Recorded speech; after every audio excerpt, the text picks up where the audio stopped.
నమస్కారం సార్. నమస్తే.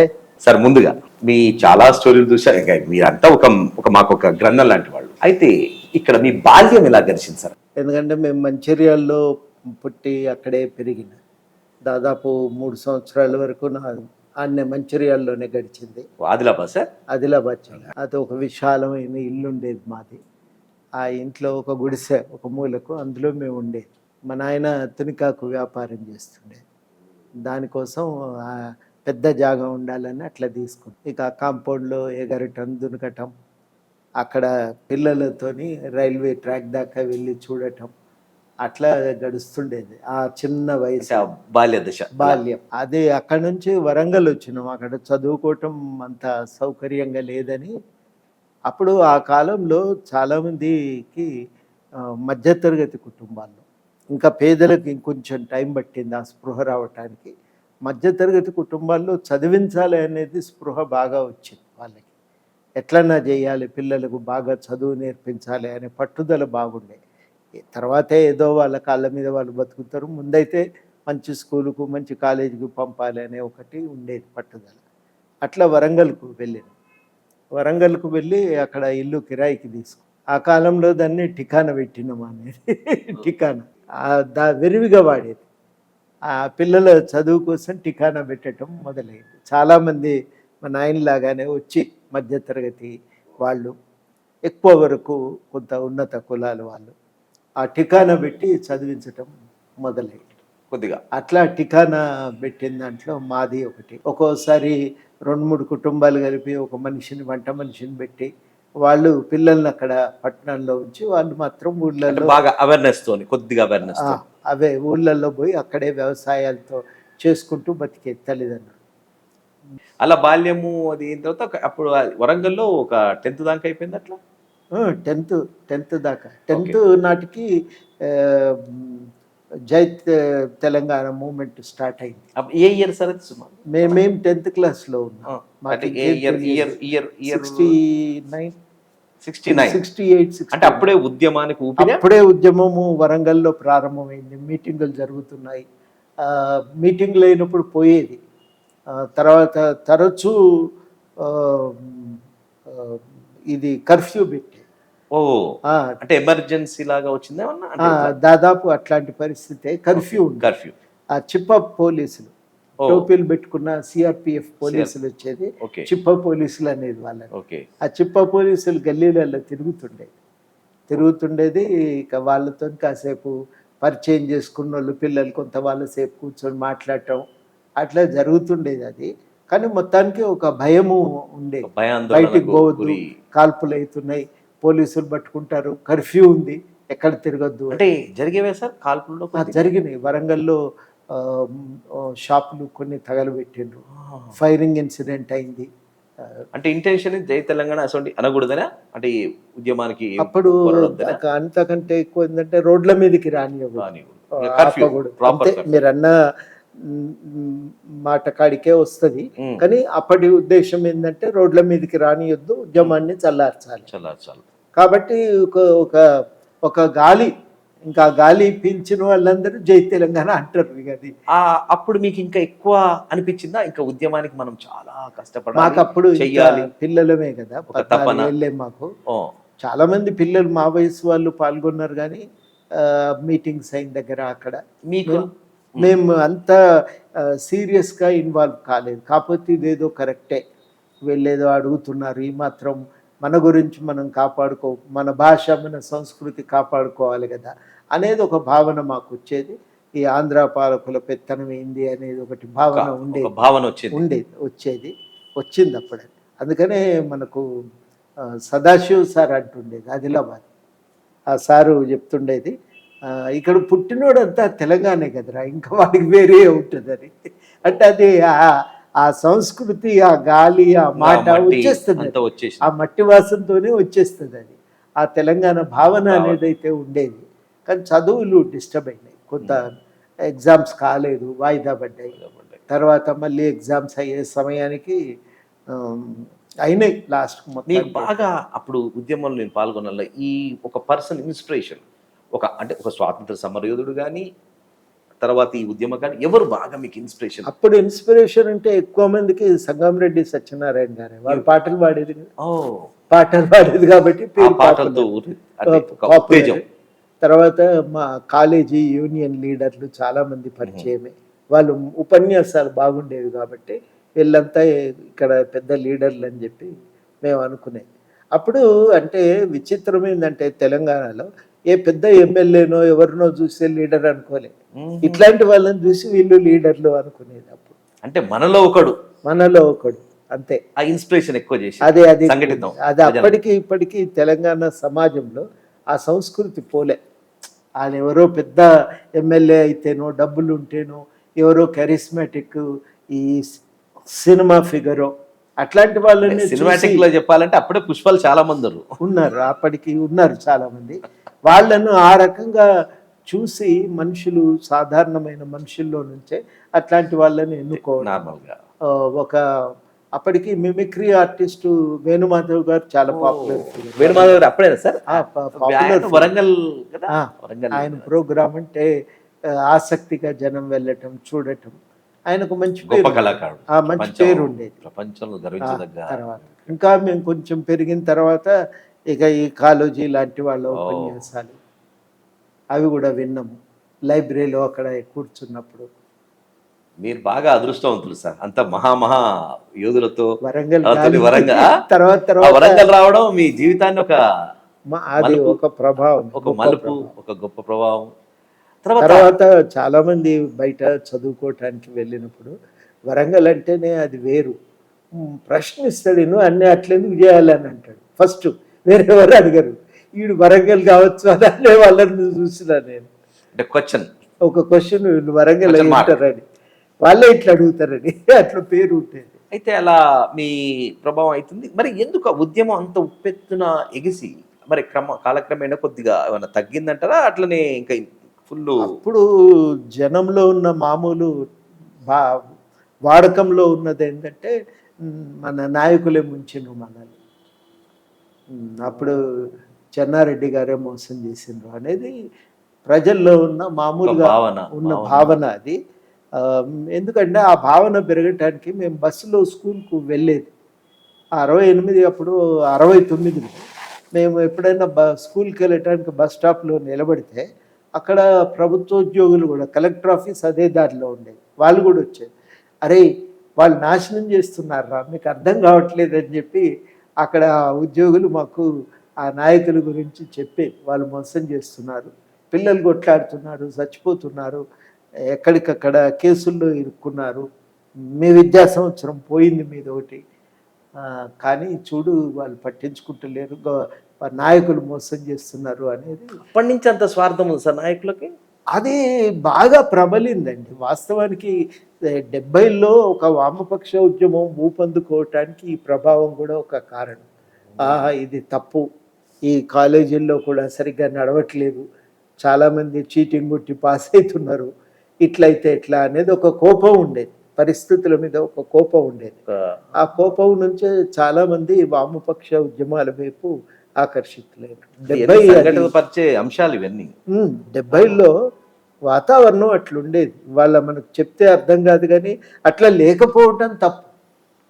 అట్లా లేకపోవటం తప్పు. ఒంటి మీద బట్టలు వేసుకోవటం ఎంత సహజం. అంటే ఇది 70s నుంచి 80s దాకా ఇలా సాగింది. అది 80s నుంచి మళ్ళీ 90s దాకా సార్ ఎలాంటి అంటే అది వాతావరణం 70 నుంచి 80 ఇది ఒక పురోగామి దృక్పథాల వైపు వెళ్ళిపోతున్నారు పిల్లలు. అట్లా అది ఒక వాతావరణం అది ఏర్పడి అంతటా కూడా అది వచ్చింది. 80s కల్లా ఎన్నికలు వచ్చినాయి, వాళ్ళు సంఘ నాయకులు అయినరు, చాలామంది పార్టీలకు రైతాంగ ఉద్యమాల్లోకి వెళ్ళి పూర్తి స్థాయిలో పనిచేయటం మొదలైంది. అట్లా జరిగింది. అది 80ల నాటికి పరిణామం. అది 80లో నేను ఢిల్లీ వెళ్ళిన. ఇప్పుడు మీరు 10th అయిపోయిన తర్వాత మళ్ళీ ఇంటర్మీడియట్ ఇవన్నీ ఎక్కడి నుంచి వచ్చేసారు? ఇంటర్మీడియట్ అక్కడనే చేసిన, సికేఎం కాలేజ్. డిగ్రీ అక్కడ ఆర్ట్స్ అండ్ సైన్స్ కాలేజ్, ఎక్కడ? వరంగల్. వీటన్నింటి ఉద్యమాల ప్రభావంతో మొత్తంగా 2 సంవత్సరాలు జరగాల్సిన ఇంటర్మీడియట్ 9 నెలల్లో 10 నెలల్లో పూర్తి. పూర్తి కంప్లీట్ అయింది, బిఫోర్ అయిపోయింది. మళ్ళా అకాడమిక్ షెడ్యూల్ కాపాడటానికి దాన్ని కుదించి దాన్ని తొందరగా కుదించారు. కంప్లీట్ చేశారు. ఆ డిగ్రీ కూడా దాదాపు కొంత డిగ్రీ సెట్ అయింది డిగ్రీకి వచ్చేసరికి, కానీ కొంత అప్పటికి డిస్టర్బెన్స్ అనేది పోయి మెల్లమెల్లగా సెటిల్ అవుతున్నటువంటి సమయం 71 నుంచి. 70 మళ్ళీ డిగ్రీ ఇక్కడ వరంగల్ చేశారు. మీకు అప్పుడైనా ప్రొఫెసర్ జయశంకర్ గారు మరి మీది కాదు, మాకు డిగ్రీలో టీచర్లు అంటే హరగోపాల్ సార్. అరగోపాల్ సార్. మాకు 2 ఏళ్ళు చెప్పిండు సార్. రిటైర్ అయినాక అంటే వేరే దగ్గరికి ట్రాన్స్ఫర్ అయినా కూడా మేము వెంటబడి కొంతకాలం క్లాసులు చెప్పించుకున్నాం. మా కోసం వచ్చి చెప్పిపోయేది మా ఒక్క క్లాస్కి. ఓకే. ఇక కుదరలే ఎక్కువ రోజులు, కానీ కొన్నాళ్ళు వచ్చిపోయిండు. అట్లా శివరామకృష్ణ గారు ఉండేది ఎకనామిక్స్, చాలా మంది ఉండేది. అంత మంచి టీచర్, ఒక ఉన్నత భావంలో లెక్చరర్సే మీకు ఉన్నారు. ముదిగొండ శివప్రసాద్ గారు కానీ, ఇప్పుడు ఈ శివారెడ్డి, ఏల్లూరు శివారెడ్డి గారు కానీ, వీళ్ళంతా టీచర్లుగా ఉండేది. మంచి పేరే వాళ్ళందరికీ. క్లాస్ కూడా బాగా చెప్పారు. తర్వాత ఈ ఉద్యమానికి ప్రొఫెసర్ జయశంకర్ గారు కొద్దిగా మీ గురువు గారు నేను కొన్ని సందర్భాల్లో చూశాను. అలా అది ఎక్కువ తర్వాత 80లో 80 సార్తోనే నాకు డిగ్రీ అయిపోయినాక పీజీ అయిపోయినాక అప్పుడు పరిచయం. సార్ది సార్ది ప్రస్తావన అసలు సార్ జయశంకర్ సార్ ఎక్కడి నుంచి అంటే బాగా ఇన్స్పిరేషన్ అన్ని కావడానికి? మాకు 80 సార్దంతా 80లకు అప్పుడు పరిచయం సార్తో పరిచయం. అప్పటికే ఆయన పేరు వరంగల్లో బాగా హైదరాబాద్లో ఆనందరావు తోట గారు, అక్కడ ఆయన బాగా పేరు, బాగా పాపులర్, ప్రసిద్ధిగాంచిన పేర్లే ఇవి. జయశంకర్ గారు మరి సికేఎం కాలేజీకి ప్రిన్సిపల్గా ఉండే, ఆ తర్వాత కాకతీయ యూనివర్సిటీకి రిజిస్ట్రార్ అయ్యారు. ఆయన రిజిస్ట్రార్ అయినప్పుడు వరవరరావు గారు నన్ను పరిచయం చేశారు పర్సనల్గా. అట్లా పరిచయం 81, 82, 82 అప్పుడు నేను ఇంటర్వ్యూస్కు పోతుంటే కాకతీయ యూనివర్సిటీకి సార్ పరిచయం చేసింది. అంటే మీకు అప్పుడు అంటే అంటే ప్రొఫెషనల్ టీచర్ అంటే ప్రొఫెసర్ కావాలని ఒక కోరిక ఉండేదా, లేకపోతే ఐఏఎస్ నిర్ణయం అయిపోయింది అంతేనా? అంటే ఏమన్నా ఉండేదా ఒక ఐఏఎస్ ఆఫీసర్ కానీ ఇలా కావాలని? అవన్నీ మనకు వద్దులే కానీ లెక్చరర్ అయిపోతే మన బతుకు గడుస్తుంటది, బయట ఏమన్నా సివిల్ బట్టి వర్క్ ఇంకొకటి చెయ్యొచ్చు అనేది ఒక ఆలోచన. అందుకని ఇక ఆ దిక్కు ఆలోచన చేయలే, ఇక సివిల్ సర్వీసెస్ అనేది ఆలోచన చేయలేదు. అయితే ఇప్పుడు ఇక్కడ ప్రొఫెసర్ జయశంకర్ గారితో ఇక మీ ప్రస్తావన జరిగినప్పుడు ఇక అక్కడి నుంచి సార్ పరిచయం, ఎప్పుడైనా కలవటం, మాట్లాడటం. ఇది పరిచయం బాగా ఎప్పుడు పెరిగింది అంటే 90లో మళ్ళీ తెలంగాణ పైన చర్చ ప్రారంభమైంది. అప్పుడు సార్ ఇంకొకటి సార్, అంటే అప్పుడు 80లో అయింది కదా, ఇది 90లో అయింది. ఇప్పుడు మరి కేసీఆర్ గారితోనే అప్పటి నుంచే ఉండేనా మాజీ ముఖ్యమంత్రి? లేదు, తర్వాత అది తర్వాత ప్రస్థానమేనా? అంటే ఎప్పుడైనా టీవీలో చూడటమే కానీ కేసీఆర్ను బహుశా ఎప్పుడైనా అనుకోకుండా ఎక్కడైనా యాదృచ్ఛికంగా కలిసి ఉంటాం. చెన్నారెడ్డి గారిని ఎవరైనా కలిసారా? చెన్నారెడ్డి గారిని కూడా పర్సనల్గా ఎప్పుడు కలవలేదు. అంటే మేము మళ్ళీ దశ ఉద్యోగం వచ్చేసరికి ఆయన చనిపోయింది కదా, బహుశా బతికి ఉంటే ఎప్పుడైనా కలిసి అవకాశం ఉండేదేమో. అంటే మీరు 70s నుంచి 80s నుంచి 90s కంటిన్యూషన్ గా 70sలో ప్రేక్షక పాత్ర చూడటం 70s విద్యార్థిగా చదువు మీద దృష్టి చూడటము, ఆ వాదనలతో మేము ప్రభావితులం కావటము అట్లా జరిగింది. 80 మేము ఈ అవేర్నెస్ పెరగటం, ఒక స్పష్టత, సమాజ పరిణామాల ఒక అవగాహన రావటము అట్లా జరిగింది. అంటే ప్రధాన సమస్యలు ఏమి ఉండేది సార్ అప్పుడు తెలంగాణ అంటే బాగా పీక్లో? ఎందుకు తెలంగాణ ఎందుకు రావాలి, ఆంధ్ర పాలకుల పెత్తనం ఎందుకు పోవాలా, ఏంటి ఇవన్నీ ఆ దారికి వచ్చే అంశాలు ఏంటి, మనం ప్రధానంగా తెలంగాణ ఎదుర్కొన్న సమస్యలు ఏంటి? ఎక్కిరిస్తారు మన భాష. ఓకే, అదొకటి ఉండేది బాగా. వాళ్ళదే భాష కరెక్ట్ అయినట్టు, మన తెలుగు తప్పు అయినట్టు మాట్లాడతారు. అంతా వాళ్ళదే పెత్తనం, మోసం చేస్తున్నారు మనల్ని దోచుకుంటున్నారు. ఇవే అప్పుడు బాగా ప్రబలంగా జనాల నాలిక మీద ఉన్నటువంటి మాట బాగా.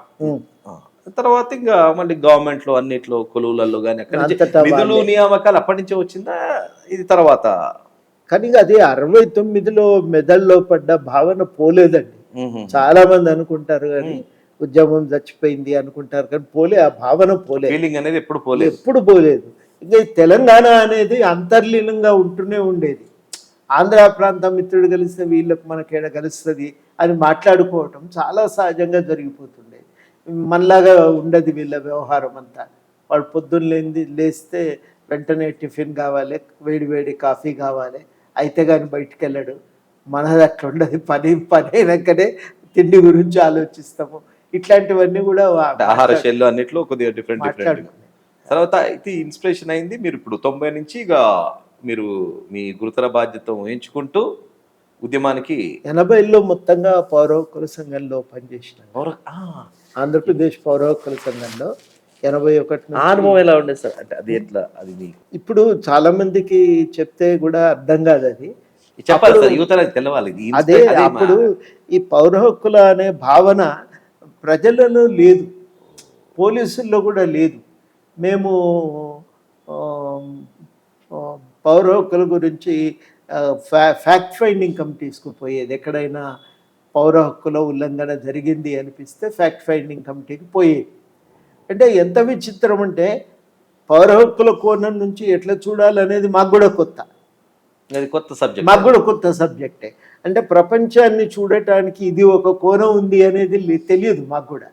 కాబట్టి ప్రతిసారి చూడటము ఇది కరెక్టేనా అని ఆ తర్క వితర్కం చేసుకోవటం, ఒక నిర్ణయానికి రావటం, మళ్ళీ నెక్స్ట్ టైం జరిగినప్పుడు ఇంకో కొత్త అనుభవం వస్తే మళ్ళీ అక్కడ ఇదే చర్చ జరిగేది.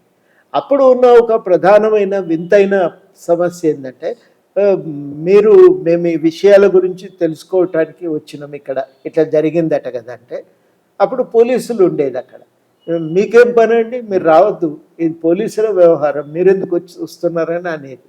మాకు కూడా తెలుసుకునే హక్కు ఉంది అని. మేము కూడా పౌరులము, సిటిజన్ మాకు కూడా జరిగిన విషయాలు తెలుసుకునే అధికారం ఉంది, హక్కు ఉంది. మేము కూడా రావచ్చు, ఇట్లా తెలుసుకోవచ్చు, వాస్తవాలు ఏంటి అనేది మేము కూడా తెలుసుకోవచ్చు. తెలుసుకున్నాక ప్రజలకు చెప్తాము, న్యాయం ఏదైతే గది పాటించాలి, కానీ మీరు ఇష్టానుసారంగా ఎట్లా చేస్తారు అని చెప్పి మేము అడిగేది. పోలీసులు అనేది ఏం విచిత్రంగా మాట్లాడుతున్నారు సార్, మాకేం పోలీసులకు అడ్డమే ఉంటుంది సార్, చట్టాన్ని చేతిలో తీసుకొని మాట్లాడుతున్నారు అనేటోళ్ళ అనేటోళ్ళు మీరు విచిత్రంగా మాట్లాడుతున్నారు, మాకేందో చట్టం గిట్టం అంటున్నారు. గవే కడిగి సార్, మా లాఠీనే మాకు చట్టం, ఆ చట్టము, మేము ఏదో అదే చట్టం చుట్టం అడగటానికి మీరెవరండి అని ఇట్లా దబాయింపు. అయినా మీరు అప్పుడు బెనికేది కాదా? ఇట్లా వెనికేది కాదు, మాకుంది అధికారం అని మేము. మీరు వాళ్ళు అప్పుడప్పుడు ఒక్కోసారి వాళ్ళ ఆ అధికారులు వస్తే వాళ్ళు చెప్పేది ఎందెందో మాట్లాడుతున్నారు సార్ వీళ్ళని. అట్లా వాళ్ళకి అది ఇది ఇట్లా నువ్వు మాట్లాడకూడదు, ఇట్లా మీరు ఇవన్నీ తప్పు, మీరు ఇట్లయితే మేము ఇక మిమ్మల్ని తీసుకుపోవాల్సి వస్తుంది అని. నువ్వు అరేంజ్ చేయి, ఏమన్నా చేయి, కానీ మేము తెలుసుకున్నాకనే మీరు లొంగేది కాదు. రాను ఒక 2-3 ఏళ్ళు గడిచినాక అప్పుడు ఆఫీసర్లు సరే వాళ్ళని పోనీ తెలుసుకొని మనం ఏం చేసేది ఉంది అని కొన్ని సందర్భాల్లో వదిలేసేది. కానీ కొన్ని సందర్భాల్లో మాత్రం అస్సలు అంటే అస్సలు పోనిచ్చేవాళ్ళు కాదు. వెహికల్ ఆపేది, గాలి తీసేది, అట్లా పోవటం చాలా కష్టంగా ఉండేది. హ్యూమన్ రైట్స్ అనేది అప్పటి నుంచే మీరు ఇక అది దానికోసం ఒక పెద్ద సంఘర్షణ. ఇది తప్పు అని చెప్పటము చాలా పెద్ద సమస్యగా ఉండేది. తప్పెట్లా ఉంటుందండి, కట్టడి చెదిరిపోతే ఊరేం కావాలి, కట్టడి చెదిరిపోతున్నది. మీరు అసలే వీళ్ళు వచ్చినప్పటి నుంచి ఒకరు అదుపు ఆజ్ఞలో మనుషులు లేరు, కట్టడి చెదిరిపోతున్నది. ఈ సమయంలో మీరు వచ్చి ఇంకా మీరు రెచ్చగొట్టే విధంగా మాట్లాడుతున్నారు అని చెప్పి మా మీద ఒక కోపంగా ఉండేది. కొంత ఉండేది, ఆధిపత్యంలో ఒకడు చెప్తే ఇంటాడా, కాలు మీద కాలు వేసుకొని కూర్చుంటున్నారు, పోయినా కానీ లేస్తలేరు. పెద్ద మనుషులు వచ్చిన చేతిలో బీడి పట్టుకొని అట్లే తిరుగుతున్నారు. క్రమశిక్షణ లేకుండా పోయింది, కట్టడి పోయింది.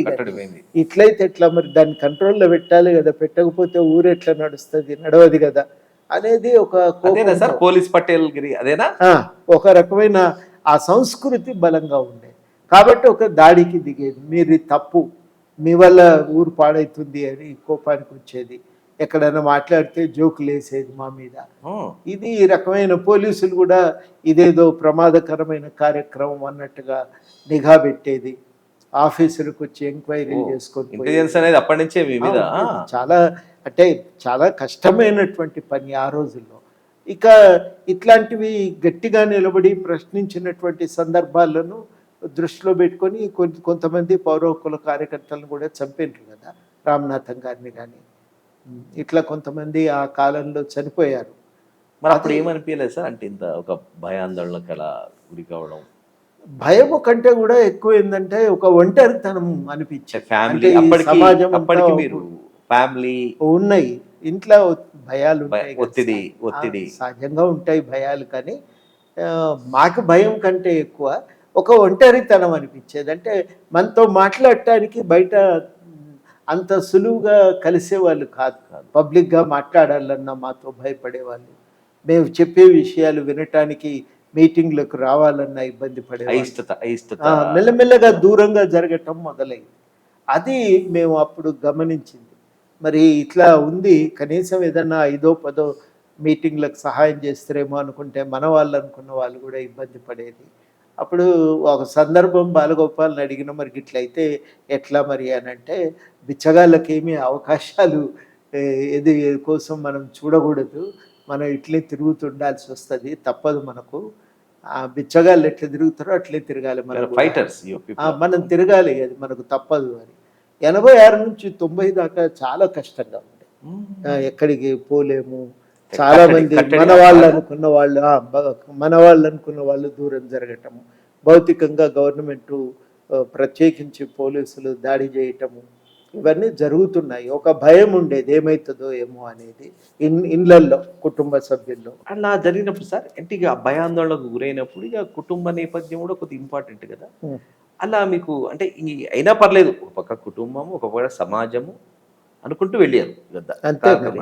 అంతే ఇక అప్పుడు అంటే ఇంకా ఆ దశలో ఎట్లా ఉండే కదంటే, మేము కూడా ఇక వెనకకు తిరిగి చూడలేదు. ఇక వెనకకు తిరిగి చూడలేదు. తర్వాత ఇవేమో మొదలు పెట్టినాం, ఒక ఛాలెంజ్ లాగానే తీసుకున్నాం.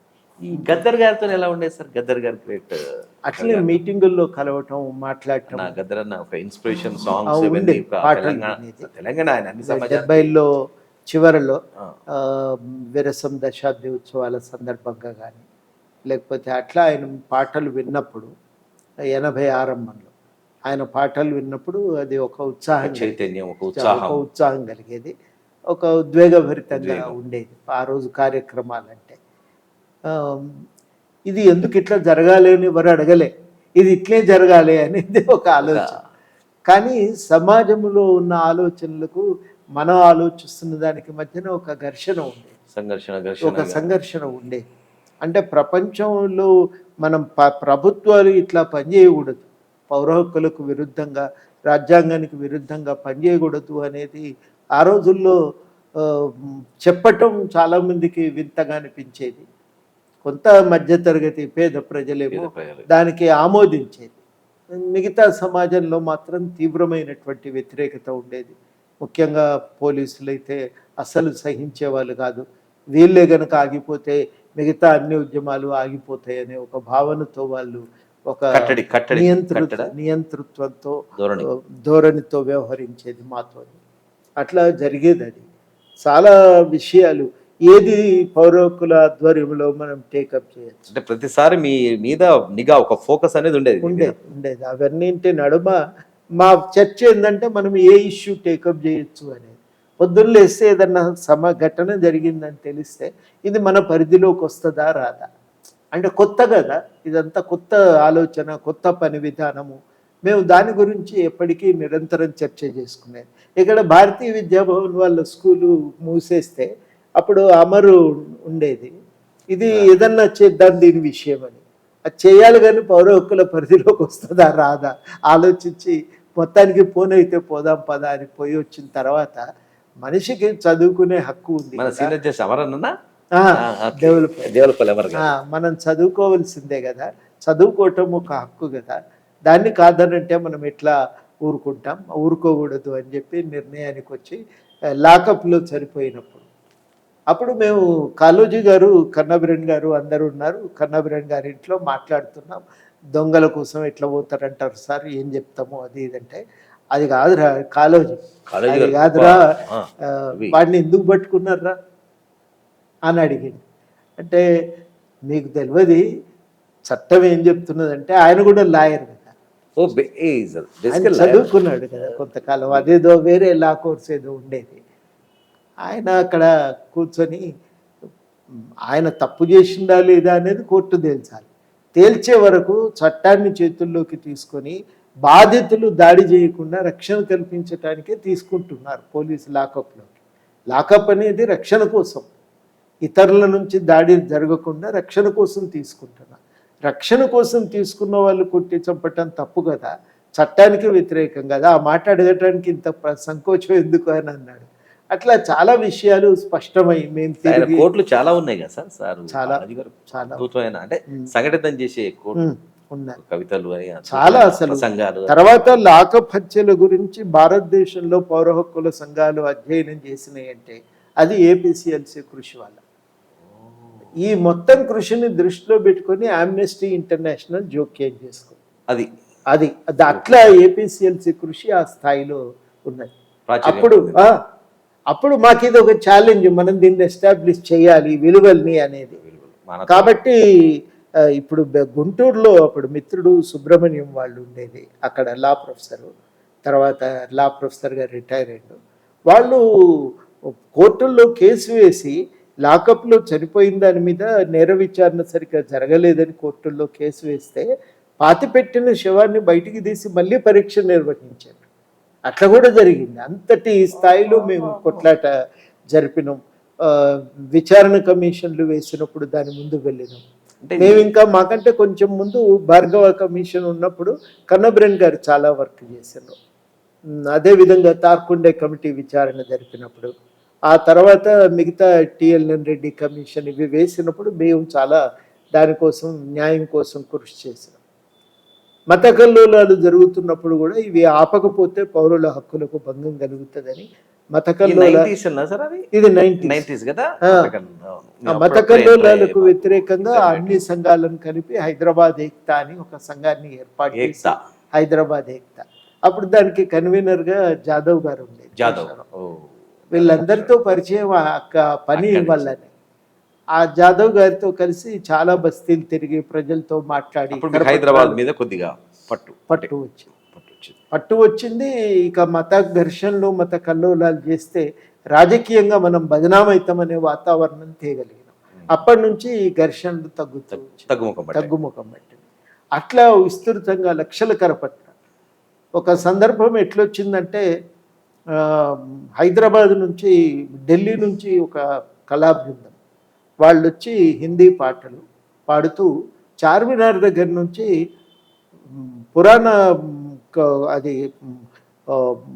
పురాణ ఫుల్ దాకా అంటే చైతన్య పరిచయ సాంగ్స్ పాటలు పాడుకుంటూ ఆ పాటలు విన్న మహిళలు తాము బొడ్లో దాచుకున్న 5 రూపాయలు 10 రూపాయలు చందా ఇచ్చిండ్రని చెప్పి జాదవ్ సాబ్ చాలా సంతోషపడి కళాకారులు. అట్లాంటి ఘటనలు మాకు ఇన్స్పిరేషన్ అంతా ఇట్లాంటి ఘటనలే. ఇవి విన్నప్పుడు ఒక ఉత్సాహం. మేము కరపత్రాలు పంచుతుంటే చార్మినార్ దగ్గర నిలబడి తీసుకున్నటువంటి వాళ్ళు మంచి పని చేస్తున్నారు, ఈ వాగాలి, వాగకపోతే మనుషులకు బతకలేరు ఇంకా ఇక్కడ పాత బస్తీలా, మంచి పని చేస్తున్నారు చేయండి అని చెప్పిపోయేవాళ్ళు. అదే పనిగా చాలా ఇష్టంగా చేసేటోళ్ళు, ఇష్టమైన పని చాలా ఇష్టంగా. దాన్ని ఇట్లాంటి కామెంట్స్ మాకు ఒక సోర్స్ ఆఫ్ ఇన్స్పిరేషన్. ఇక దానికోసం తిరిగేది అది మొత్తం అన్నీ వదిలిపెట్టి రోజు అంతా ఈ కరపత్రాలు డ్రాఫ్ట్ చేయటము, పంచటము, వచ్చిన కామెంట్స్ను దృష్టిలో పెట్టుకొని ఏం జాగ్రత్తలు తీసుకోవాలని నిర్ణయించుకోవటం, మాకు సామాజిక అవగాహన విస్తరించుకోవటం, దాన్ని ప్రజలకు చెప్పటానికి మీటింగులు పెట్టడం. ఆ మీటింగులు చాలా ఓపికగా జాగ్రత్తగా ఆర్గనైజ్ చేసేది. అట్లా ఎన్ని మీటింగులు చేసినాము. అట్లా పంజాబ్ మిగతా ఆర్మీ యాక్షన్ జరిగిన తర్వాత ఫస్ట్ మీటింగ్ హైదరాబాద్లో జరిగింది. అప్పుడు కాళోజీ గారును జాదవ్ సాబ్ మాట్లాడితే జాదవ్ సాబ్ సిక్కులు కాళోజీ గారు కాళ్ళు మొక్కిండ్రు మీటింగ్ వచ్చింది. ఆ రోజుల్లో తెలంగాణ చాలా ఇన్స్పిరేషన్ ఉండేది. అయితే చాలా ఒక జాతీయ స్థాయి పరిణామాలకు తెలంగాణ చాలా విధాలుగా ఇన్స్పిరేషన్, చాలా విధాలుగా. అంటే ఇట్లా చేస్తారు, ఇట్లా టేకప్ చేస్తారు, పని ఇట్లా టేకప్ చేస్తారు, ఇట్లా మాట్లాడతారు, ఇట్లా చర్చ చేస్తారు అనేది. మనం చేస్తున్నది కరెక్టేనా, పౌర హక్కుల పరిధి ఏంటిది, పౌర హక్కులు అంటే ఏంది, పౌర హక్కుల పరిధి ఏంటిది, మనం ఎటువంటి పనులు చేయాలి అనేది మా కార్యాచరణను మేము సమీక్షించుకోవటం, సూత్రీకరించుకోవటం, కరీంనగర్లో జరిగిన మహాసభల నాటికి అది 93 నాకు గుర్తులేదు, కానీ కరీంనగర్లో జరిగిన మహాసభల నాటికి ఒక పెద్ద నిర్ధారణకు మేము రాగలిగినాం. పౌర హక్కులకు తనకంటూ ఒక కార్యరంగం ఉంటుంది. అప్పటి వరకు ఏంటంటే వామపక్ష ఉద్యమాలకు అండగా నిలవటము అనేది ఉండేది. అట్లా కాదు, పౌర హక్కులకు దానికంటూ ఒక కార్యరంగం ఉంటుంది. పౌర హక్కులు తాము చేసే ఆ కార్యరంగం మాత్రమే కాదు, తమకంటూ ఒక పని విధానం ఉంటుంది. ఈ మార్పు, ఈ కృషి దానంతటదే సమాజాన్ని మార్చగలుగుతుంది, ఒక ప్రజాస్వామిక సమాజ నిర్మాణానికి స్ఫూర్తిని ఇవ్వగలుగుతుందని ఒక నిర్ధారణకు రాగలిగింది.